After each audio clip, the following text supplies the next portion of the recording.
জমিয়ে হঠাৎ শেষ মুহূর্তে পানি ছাড়ে। বাংলাদেশের বিলিয়ন বিলিয়ন ডলার ক্ষতি হয়। ভারত বৃষ্টির ফোরকাস্ট মেনে আন্তর্জাতিক নদীতে দেয়া বাঁধগুলোকে তৈরি জলধারার থেকে আগাম ওয়াটার রিলিজ করে না। হঠাৎ বাঁধের গেট খুলে বন্যায় ভাসানোর অসংখ্যতা চালিয়েই যাচ্ছে। এখানে বিজ্ঞান ও প্রযুক্তির কোনো প্রয়োগ নেই, হাইড্রোলজিক্যাল মডেলিং নেই, মেটেরিয়াল ভোটার কোনো ব্যবহার নেই, মেট্রোলজিক্যাল ডেটার কোনো ব্যবহার নেই। গ্রিন শেয়ারিং মানে তো গ্রিন টেকনোলজির ব্যবসার নতুন ধাক্কা খোঁজা না, বরং পরিবেশ ও প্রতিবেশ বায়োডাইভার্সিটি রক্ষায় একসাথে কাজ করা। গ্রিন শেয়ারিং এর মডেল এসব পরিবেশ প্রশ্ন, দূষণ প্রশ্ন, বন্যা ও পানি ব্যবস্থাপনা বিষয় দিয়ে রাখা হয়েছে।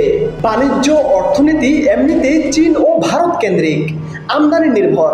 নতুন করে বাংলাদেশ ভারতের মধ্যে ডিজিটাল অংশীদারিত্বের চুক্তি হয়েছে ডিজিটাল ইকোনমির সুরক্ষা দিতে, যা